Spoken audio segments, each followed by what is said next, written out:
It happened long before our time. It would change the face of our planet forever. A gigantic object from space smashed into the Earth. The planet was transformed into a fiery furnace. It was left a wasteland. All life was extinguished. In one massive blow, a whole era of Earth's history came to an end. But the world recovered and began to bloom once again. The age of humanity dawned. Man conquered the Earth and subdued it. But the cosmos has long been preparing its second strike. This is a future history of our planet and its inhabitants. In that future, we are threatened by a catastrophe on an unimaginable scale. A catastrophe just like the one that happened so long ago. 2 years ago, a deadly comet was discovered. Since then, almost everywhere in the world, people have constantly watched the skies. Only a few very remote areas have not yet heard of the imminent danger. Elsewhere, people are working to avert the disaster at the last minute. Getting started. Yeah, in 10 minutes. Don't worry, I'll be there. The Center for Advanced European Studies, nicknamed CESAR, in Bonn, Germany. Geologist Yang Smith is carrying a core sample from the floor of the Atlantic. A reminder of the catastrophe. 65 million years ago. 65 million years ago. See this layer of green ferrules and brownish. In the light of this evidence from the past, he is meeting with an international team of scientists to discuss the possible consequences of a comet hitting the Earth in Canada that during the winter live in frozen lakes. If it happens, what will it mean for our world and its 7 billion people? This is going to obliterate all the life on a continental scale. Anything that's unprotected is going to die within the first few minutes after this impact. Today is the day. The telescopes of the world's largest observatories are all trained on one target. Astrophysicist Noah Bowl heads the observation team in Hawaii. He and computer scientist Seong Yarton have supplied important data for the mission. Thanks, Sean. I checked my data again. The world on red alert ever since. This project established under the most intense pressure imaginable represents the collective brainpower of our planet. I'll have to blast at least 1/10 of the comet to deflect it from its orbit. You know, I'd rather bet on science than faith, but we better pray this works. It will be impossible to destroy a probe with a nuclear warhead 800 times more powerful than the atomic bomb dropped on Hiroshima has been launched to deflect the comet from its course. Like billions of people around the world, the Veyton family are anxiously awaiting the outcome of the probe's mission. You'll recall, Lamos, 6 months ago, the Ariane 5 began its voyage from the European Space Agency Launch Center in Kourou. Overcoming immense technical obstacles, engineers finally succeeded in mounting the rocket launcher payload. A giant have they blown it up? They will. Don't you worry. At just 2 minutes until impact of the sensor, here are pictures of the comet transmitted live. The huge lump of ice and rock is racing toward Earth at over 200,000 kilometers an hour. Fernando Martinez has been working in Houston for several years to support his wife and children in Mexico. And now, a message from the President of the United States. Good morning. On this day, where the destiny of our precious world is at stake, the government of the United States of America can be proud of the effort our country has made in cooperation with the international community. But will the probe succeed? Given the limits of the technology, scientists have their doubts. 18 months is a very short time in which to prepare any sort of response to a major emergency of this kind. Physicist Alan Harris runs an international research program aimed at averting catastrophic collisions. There would be no time to develop any more powerful type of rocket than is in everyday use at the present time. And that rocket would have to be refitted in about 12 months in order to carry a payload of some 4 tons. The largest available launch vehicle is the European Space A's Ariane 5. With such a short lead time, it's the only option. Music. The rendezvous point will be at about the distance of the planet Mars, and that will be some 4 weeks before the comet is due to impact the Earth. If this doesn't work, there's absolutely nothing we can do to avoid the greatest natural catastrophe that civilization has ever experienced. This is the moment of truth. May God be with us all. If they don't crack it, the sensor at least will give us the exact position of the comet. The vast explosive power of the warhead is dissipated into space. The comet remains on course for Earth. Papa, what's going to happen now? Is situated. The point of launch. A comet of this size coming at us from the outer reaches of the solar system is traveling at very high velocity. It has a tremendous amount of kinetic energy. Other forces required to deflect or destroy a comet of this size are completely beyond what is available with current technology. And so in my opinion, this attempt was doomed to failure right from the start, and I really can't see anything that we could possibly do. News of the mission's failure spreads like wildfire. Yet, there are remote regions that remain oblivious to the growing fear. Lumama and the other men of the Pygmy Barker tribe go on hunting as usual. No, Maria. I'm sure you're safe in Yucatan. I'll be with you soon. Maria. How's our little baby doing? Good. And Louisa? Hey, little lady. No, Maria. I'll take the smaller road. I should be there in about 3 days. Stop worrying. I love you. Fernando heads out of Houston to return to Mexico. No one yet knows just when the comet will hit. Far from the big city, it is deceptively calm. In populated areas, however, the situation is deteriorating. Sociologist Wolf Donrofsky is a world-renowned disaster management expert. National strategic reserves include non-perishable food, water, medicine, and fuel. In Germany, the stocks will last between 3 and 4 months, assuming they survive the disaster. What happens after that is anybody's guess. We have a comet coming in at 135,000 m an hour. It's 8 miles across and it's going to hit the Earth at almost all of that velocity. The atmosphere counts for nothing. Something like that will release 100 million megatons of energy. It plows through the atmosphere in a second or two. Whether it's a deep ocean or not doesn't matter. It's so much bigger than even the depth of the deepest ocean that it just blasts out a huge crater. This is going to obliterate all the life on a continental scale. Anything that's unprotected is going to die within the first few minutes after this impact. No one knows exactly where the comet's point of impact will be. Okay, Chad. Now, 2 degrees south. Experts are working round the clock to predict just where the comet will hit. Okay, I see. We just have to wait. Wow, this thing's putting out 100,000 kilograms of dust per second. That's like 10 times more than Comet Halley in 1986. No wonder it's got such a big tail. Noah, I've got a leak from a friend in Artebo. They've estimated the coordinates at the point of impact. Have they released it? No, it's top secret. They won't go public until they got an evacuation plan. The point of impact is now known. But the breakthrough wasn't made with optical telescopes. The radio telescope in Arabo, Puerto Rico, is the largest in the world. Its data 10 times more precise than an optical telescope's made it possible to plot the point of impact to within a few kilometers. The problem with this is we have to wait until the comet is really quite close to the Earth, about 2 weeks before the impact. But at that time it will be possible to transmit a radio signal to the comet. The comet will reflect a part of this signal and that will be then received at the ground as an echo.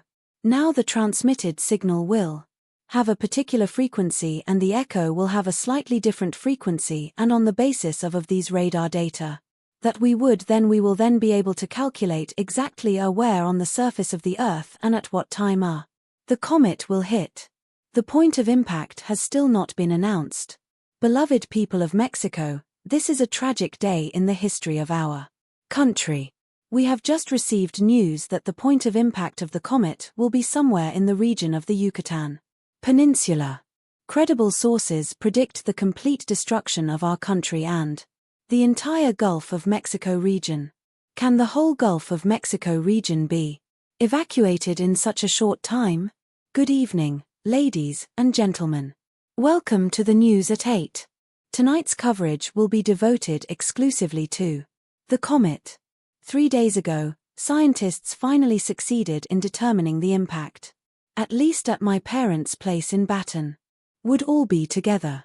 And how are we supposed to get there now? Efforts were underway in the region, leading to outbursts of violence in Mexico and Southern California. U.S. Michelle, from now on, do not take Sarah out alone. Papa, no one's end of discussion. I'll come down once I'm ready. Okay. Shia, give me half an hour. Are you alive? In Hawaii, the scientists have finished their work. What are you doing? Don't you want to be with your family when it hit? My parents died in a car crash when I was 15. My dad used to take me camping. We'd lie in our sleeping bags looking at the stars. Now I've got a front row seat. I'm not giving it up. Hey, take care of yourself. All right. And look after Shine for me. She's already gone home. Shan, do you think the seismographic data will transmit during the impact? What are you doing here? Didn't you want to, weren't you supposed to be on a plane like hours ago? Fight the mob for a seat. At least we have something to do here, don't we? There are many evacuation plans which work perfectly in theory, but experience shows that evacuating even a single large city can end in chaos. Hardly anyone actually makes it to their destination. 4. Law and order is breaking down. In the final days before impact, people are on edge as never before. Fernando has been walking for days. He hasn't met a soul who could have warned him. Hey, hey, hey, hey. Stop the car. Hey, hey, hey, hey. Stop. Stop. New York City is almost 3,000 kilometers from the expected point of impact, but New Yorkers fear the worst. Most of them have already left. Anyone who could afford it has fled to another continent. The others are trying to cross the border into Canada. Dr. David Sutler specializes in the psychological consequences of hurricanes, earthquakes, and tsunamis. As Hurricane Emily was making a direct threat on Charleston, South Carolina, I went out and interviewed people and asked them what were they doing to prepare.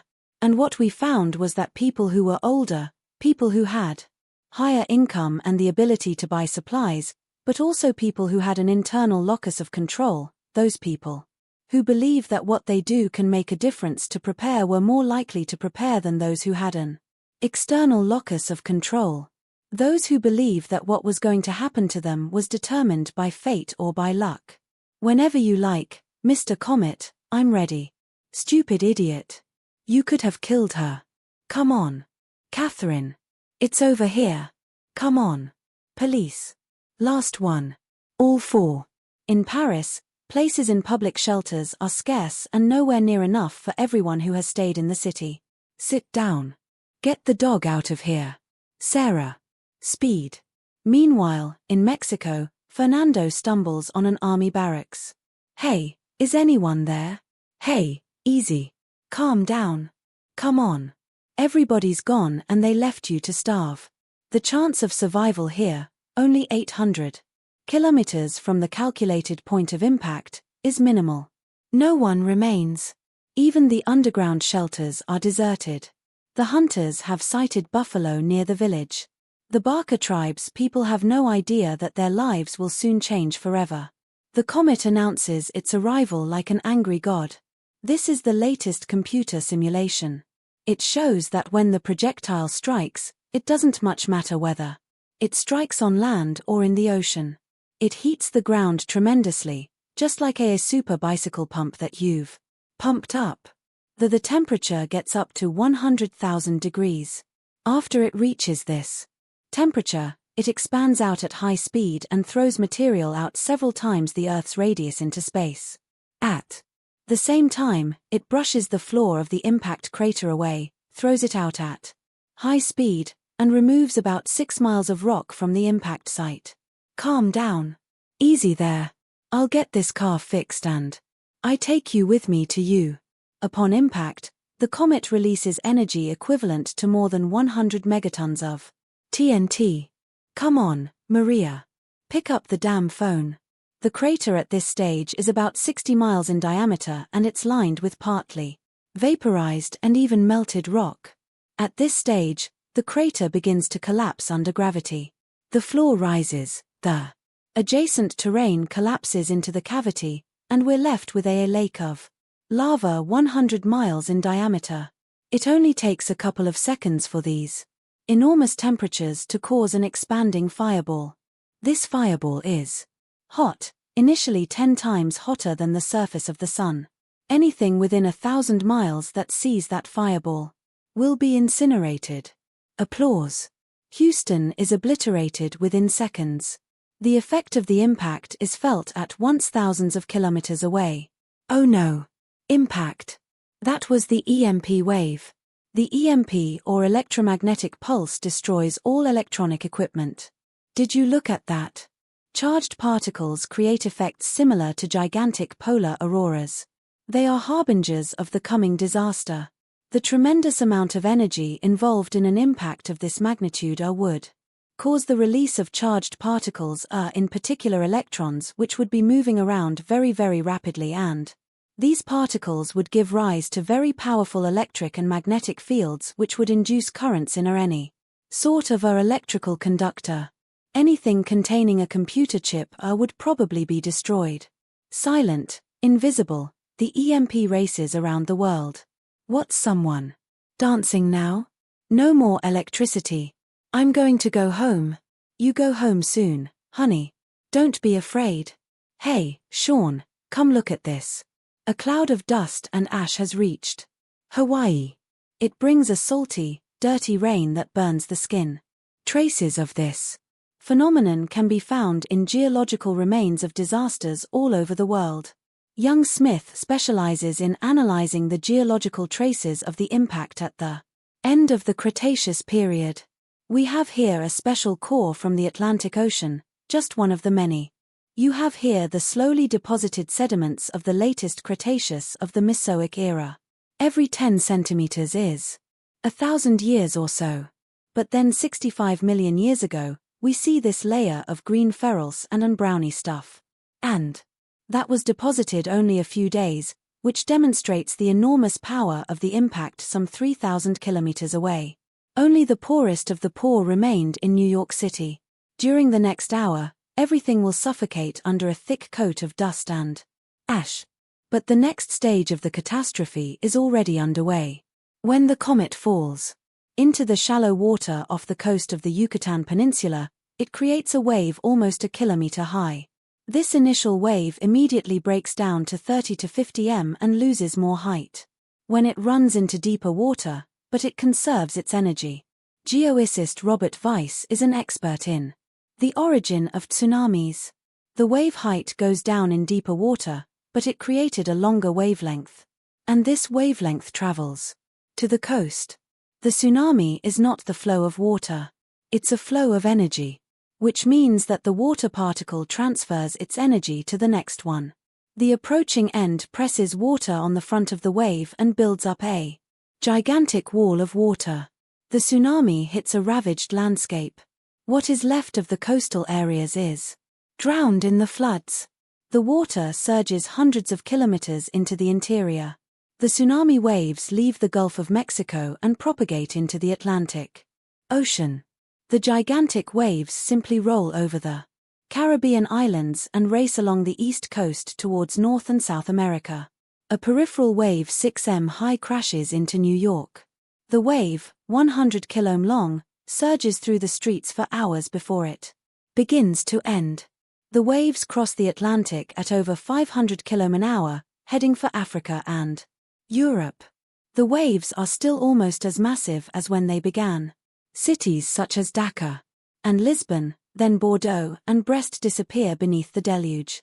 Despite warnings, many people have remained in the coastal areas. In the Pacific, there is no tsunami. Wait, come on, sure. But the temperature soon rises dramatically. Rock vapor condenses into small particles. Those small particles will re-enter the atmosphere all over the world and cause the most serious global problems of this impact. Unbearable heat all over the world. Within minutes, the sky seems to be burning. The scorching heat takes both people and animals by surprise. The Barker people have never experienced anything like it. They perform a ritual to break the terrible spell. The outside temperature is now over 100 degrees Celsius. Even in the observatory basement, the effect of the rising firestorm is obvious. Okay. The heat is created by rock vaporized during the impact and hurled out into space. What's really going to cause the Earth problems is the high-speed ejector that falls all over the Earth. This stuff has condensed from the vapor. It forms tiny little particles and rains back into the atmosphere all over the Earth. At the same time, there's a lot of rock debris, fist-sized fragments that fall in here and there around the Earth. But the dangerous part is really these small particles. While the particles penetrate the atmosphere, they heat themselves up, and that causes thermal radiation that bathes the surface. The surface temperatures may rise as high as 600 or 700 degrees. That will cause forest to burst into flame. Any unprotected animals, human beings that can't get under cover will essentially be roasted alive. In Paris, the air is getting thick. It's difficult to breathe. Mom, I'm so hot. How long is it going to last? Everything will be okay. Dee, come back. Michelle. Dad, outside it is already like an oven. Michelle. And the temperature is still rising. Michelle. Michelle. Here. The underground part of the Samatang Canal is salvation from the hell above. The temperature outside soon reaches 400 degrees Celsius. The Earth is burning. The smoke from the fires mixes with the falling dust particles. A thick veil forms over the Earth. At ground level, the only light comes from the fires themselves. When catastrophes occur, everyone pitches in. Search and rescue is organized rapidly and efficiently. But this time, the effect on the American continent is devastating. Within a radius of 1,500 kilometers from the point of impact, not one stone is left standing on another. Music. Further away, the Earth is covered in rock expelled by the comet. The only people who survived were in underground shelters. After the dust cloud and the tsunami, fires rage in New York. Hey, hey, hey. Fernando's bunker withstood the earth tremors that followed the impact. He survived. But what has happened to this land that was once his home? The Parker tribe's people survived. They took shelter in a nearby cave. Henry, over here. It's running. Get in. Henry manages to hotwire an abandoned car. An older model with no electronics. It survived the high-voltage electromagnetic pulse. Now they face a time that will put society to a grueling test. A time when the rules will be sacrificed in the fight for survival. Hey, there's a well. I'm going to get her something to drink. You sit tight with your mono. Don't leave the car. It's dangerous something. The car. Catherine. Catherine. Extreme individual. Inf. 4. Would you look at this? Yeah, must be Luna or something. But let's look for the others. You really think you still need those? Yes. Let's go. At this stage, no one has any idea of the extent of the catastrophe. Almost 75% of all life has been extinguished. It is uncertain whether the survivors have any chance of a future. The Earth is in the deadly embrace of a night that will last for months. Heat. Heat. Oh. Heat.